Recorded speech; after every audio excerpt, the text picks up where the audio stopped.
سلطان صلاح الدین ایوبی رحمۃ اللہ علیہ فرماتا ہے، میری تلوار کو میرے ساتھ دفن کرنا، کیونکہ روز محشر یہ میرے لیے اچھی گواہی دے گی۔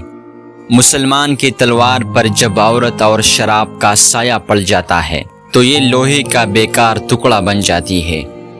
تمہیں یہ اصول قرآن پاک نے دیا ہے کہ جنگ ہو تو لڑو اور نہ ہو تو جنگ کی تیاری کرو۔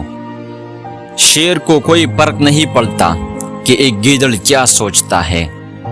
مجھے نظر آ رہا ہے کہ فلسطین کا خطہ امن سے ہمیشہ دور ہی رہے گا۔ قوم کے شہیدوں اور قوم کی مظلوم بیٹیوں کو بھول جانے والی قوم کی قسمت میں کفار کی غلامی لکھ دی جاتی ہے۔ جس معاشرے میں مفاد پرستی اپنے پنجے گاڑ لے، اس معاشرے میں انسان کو کھا جاتا ہے۔ دشمن سے پہلے غدار کو قتل کرنا ضروری ہے۔ جہاں حکمران کی دماغ پر بادشاہت کا نشہ ہو، وہاں سرحدیں سکڑ جاتی ہے، اور تخت و تاج کے خاطر حکمران اپنے مذہب اور اپنی غیرت کو بھی ترک کر دیا کرتے ہیں۔ وقت بھی آ جائے گا جب فوج بھی عیاش سپاہیوں کا گروہ بن جائیں گے اور اس کے سالار دشمن کے ہاتھوں میں کھیلیں گے۔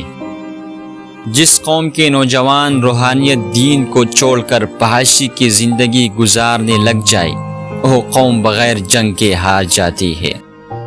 حالات جنگ میں جب کوئی اپنے فوج اور ملک کے خلاف بولتا ہے تو وہ غدار ہے، اور غدار کو دشمن سے پہلے مارنا چاہیے۔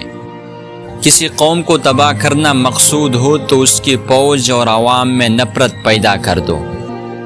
مسلمان کا دشمن اگر مسلمان نہ ہوتا تو آج مسلمان پوری دنیا کو فتح کر لیتا۔ زندگی ایک بہترین دوست کے بغیر تنہا ہے۔ مردار ہے وہ معاشرہ جہاں مظلوم یہ نہ بتا سکے کہ ظالم کون ہے۔ فوج بغیر قوم کے اور قوم بغیر فوج کے دشمن کے لیے آسان شکار ہوتی ہے۔ زندگی ضرورت کے مطابق گزارو، خواہش کے مطابق نہیں۔ اپنے حق حاصل کرنے کے لیے طاقتور ہونا لازمی نہیں، غیرت مند ہونا لازمی ہے۔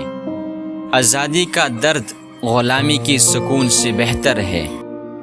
اسلام کا سر بلند دیکھنا چاہتے ہو تو دوست اور دشمن کی پہچان کرنا سیکھو۔ حکمران جب اپنے جان کے حفاظت کو ترجیح دینے لگے تو وہ ملک و قوم کے ابرو کے حفاظت کے قابل نہیں رہتے۔ جس قوم کے نوجوان بیدار ہو جائے، اس قوم کو کوئی شکست نہیں دے سکتا۔ اگر کسی قوم کو جڑ سے ہی اکاڑ پھینکنا ہو تو اس کے عوام میں نفرت کی بیج بو دو، قوم خود بخود تباہ ہو جائے گی۔ جہاں روٹی مزدور کی تنخواہ سے مہنگی ہو جائے، وہاں دو چیزیں سستی ہو جاتی ہیں، عورت کی عزت اور مرد کی غیرت۔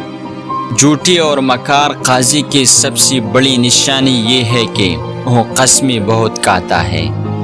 ایک جاسوس دشمن کی پوری لشکر کو شکست دے سکتا ہے، اور ایک غدار اپنی پوری قوم کو شکست کی ذلت میں ڈال سکتا ہے۔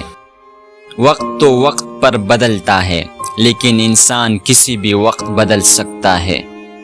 جس قوم کے شاعر بھی وظیفہ خور ہو، اس قوم کے لیے ذلت و رسوائی ہے۔ دفاع کا بہترین طریقہ یہ ہے کہ تم دشمن کے سوچ سے بھی پہلے اسے دبوچ لے۔ باوقار قوم کی طرح زندہ رہنا چاہتے ہو تو اپنے روایات کو نہ بھولو۔ اسلام تلوار کے زور سے پھیلاتا یا نہیں، لیکن اسلام کے تحفظ کے لیے تلوار کو ضروری سمجھتا ہوں۔